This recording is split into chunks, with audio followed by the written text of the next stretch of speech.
નમસ્કાર દોસ્તો, વિડીયોમાં ફરી એક વખત તમારું સ્વાગત કરું છું.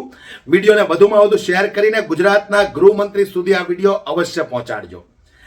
મારે ગુજરાતના ગૃહમંત્રીને પૂછવું છે કે તમે નિવેદન એવું આપ્યું હતું કે કોઈ પણ અસામાજિક તત્વએ સરકારી જમીન પર દબાણો કર્યા હશે તો એમને છોડવામાં નહીં આવે, એ જમીનો ખુલ્લી કરવામાં આવશે. આ નિવેદન આપ્યા પછી તમે જંગલેશ્વર વિસ્તારની અંદર જે બુલડોઝર ફેરવો ને બુલડોઝર ફેરવામાં તમે 1400 થી વધારે મકાનો ભસ્મીભૂત કરી દીધા, લોકોને રજળતા કરી દીધા. જે લોકો 50 વર્ષોથી ત્યાં રહેતા હતા, આજે એ લોકોને તમે રોડ પર લાવી દીધા. તમારું એવું કહેવું છે કે અમે લોકોને ક્વાર્ટર ફાળવા છે, પરંતુ અમુક લોકોને જ આ ક્વાર્ટર મળ્યા છે. વધારે પડતા લોકો આજે રોડ પર છે. 10મા ધોરણની બોર્ડની પરીક્ષા આવે છે, રમઝાન મહિનો ચાલે છે, તમે એનો પણ મલાજો ન રાખ્યો. જે લોકોએ તમને ખોબલે વોટ આપ્યા હતા, આજે એ લોકોને તમે રજળતા મૂકી દીધા. એક સમયે દેશના વડાપ્રધાન ખુલ્લા મંચ ઉપરથી એવું કહેતા હતા કે 2022 ની અંદર મેં સંકલ્પ કર્યો છે કે 2022માં દરેક ભારતીય નાગરિકને પોતાના ઘરનું ઘર હશે. और मैंने व्रत लिया है, संकल्प किया है कि 2022 आजादी के 75 साल होंगे, तब तक हिंदुस्तान में एक भी परिवार ऐसा नहीं होगा जिसका अपना खुद का पक्का घर नहीं होगा.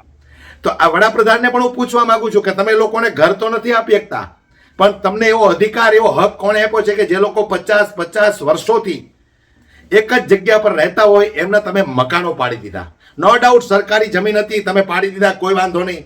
પણ હવે મારે ગુજરાતના ગૃહમંત્રી હર્ષ સંઘવીને અને ગુજરાતના મુખ્યમંત્રી ભૂપેન્દ્ર પટેલને પૂછવું છે. એક ભાસ્કર ન્યૂઝ દ્વારા એક ખુલાસો કરવામાં આવ્યો છે કે 1400 થી વધારે અવૈધ મકાનો જે છે એમની એક કાંકરી પણ ન ખરી.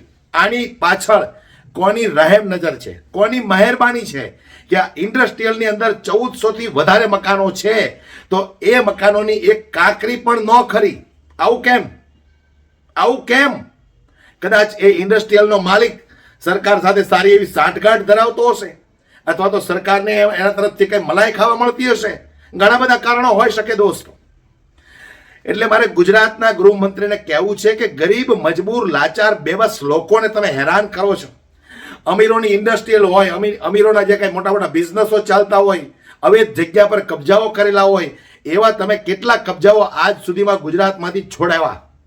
ગૌચરની જમીનો આટલી બધી ખવાઈ ગઈ છે, કોણ ખાઈ ગયું છે એ સમગ્ર ગુજરાતની જનતા પણ જાણે છે. તો એ ગૌચરની જમીનો તમે કેટલી છૂટી કરાવી? ફક્ત નાના માણસોને, ગરીબ માણસોને, મજૂર વર્ગના લોકો જે સાંજે 500-200 રૂપિયા કમાતા હોય એવા લોકોને તમે તકલીફમાં પાડો છો, મુસીબતમાં પાડો છો, દુઃખી કરો છો.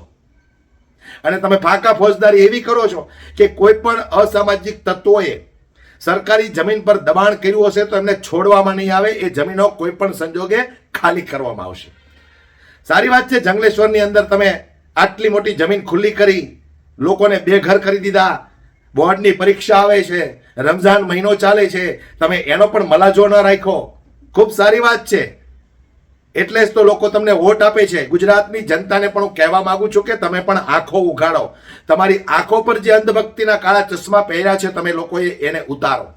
ચૂંટણી સમયે આ લોકો તમને હિન્દુ મુસ્લિમની વાતો કરીને ભરમાવે છે.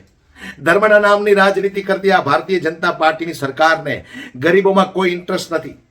એટલે તો 1400 જેટલા મકાનો 2 દિવસની અંદર પાડી દીધા. 2 દિવસની અંદર 1400 જેટલા મકાનો પાડી દીધા. કોઈ રસ્તા પર મોટો ભૂવો પડ્યો, મોટો ખાડો પડ્યો હોય તો એ ખાડો પૂરતા આ જ સરકારના અધિકારીઓને 8-8 દિવસ વીતી જાય છે. અહીંયા 1400 મકાન માત્ર 2 દિવસની અંદર પાડી દીધા. વિચાર કરજો દોસ્તો, આ તમામ વસ્તુ તમે તમામ વસ્તુ ઉપર વિચાર કરજો. રસ્તા પર મોટા મોટા ખાડાઓ પડ્યા હોય, પુલ તૂટી ગયા હોય, એને રિપેર કરવામાં મહિનાથી મહિના વીતી જાય છે.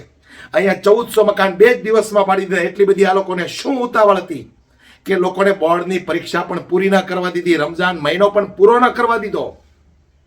એટલે વિચાર તમારે કરવો પડશે. આ લોકોને તમારી ચિંતા નથી. આ લોકોને ફક્ત તમારા વોટ જોઈએ છે. મેં અગાઉ પણ કીધું હતું. હવે આટલી મોટી જમીન ખુલ્લી કરી દીધી, ત્યાં સરસ મજાની વિકાસની વાતો થશે ને વિકાસના કામો થશે. રિવરફ્રન્ટ બનશે કે મોટા મોટા બાંધકામો બનશે. વિદેશથી લોકો આવશે, ફોટા પાડશે, સરસ મજાનું ગુજરાત મોડલ બનાવશે. પણ 1400 મકાન પાડીને તમે જે 3 થી 4 હજાર લોકોને ઘર વિહોણા કરી દીધા છે, આજે નહીં તો કાલે ભગવાન એમનો હિસાબ કરશે. અને દેશના વડાપ્રધાનને તો મારે ખાસ કહેવું છે કે મોટી મોટી વાતો કરવી સાહેબ ખૂબ સારી લાગે કે 2022 ની અંદર મેં સંકલ્પ કર્યો છે, મારો નિર્ણય છે કે દરેક ગુજરાતીને પોતાના ઘરનું ઘર હશે. તમે ઘર તો નથી આપી શક્યા સાહેબ, પણ જે લોકો 50 વર્ષથી રહેતા હતા ને, આજે એમના ઘર ઉપર તમે બુલડોઝર ફેરવી દીધું છે. માણસની જિંદગી વીતી જાય છે એક મકાન બનાવવા માટે, અને તમે માત્ર એક જ દિવસની અંદર એમના ઘર ઉપર બુલડોઝર ફેરવી અને એમને રઝળતા મૂકી દીધા. તમારી અંદર માણસાઈ જેવું છે કે નહીં, લાગણી છે કે નહીં ગરીબો પ્રત્યે, મને એ નથી સમજાતું. પણ આ લોકોને હું કહેવા માંગુ છું કે જો તમારી અંદર જરા પણ હવે માણસાઈ હોય ને, તો 2027 ની અંદર કમળનું બટન ભૂલથી પણ ન દબાવતા. વિડીયોને ખૂબ શેર કરો, દરેક લોકો સુધી પહોંચે.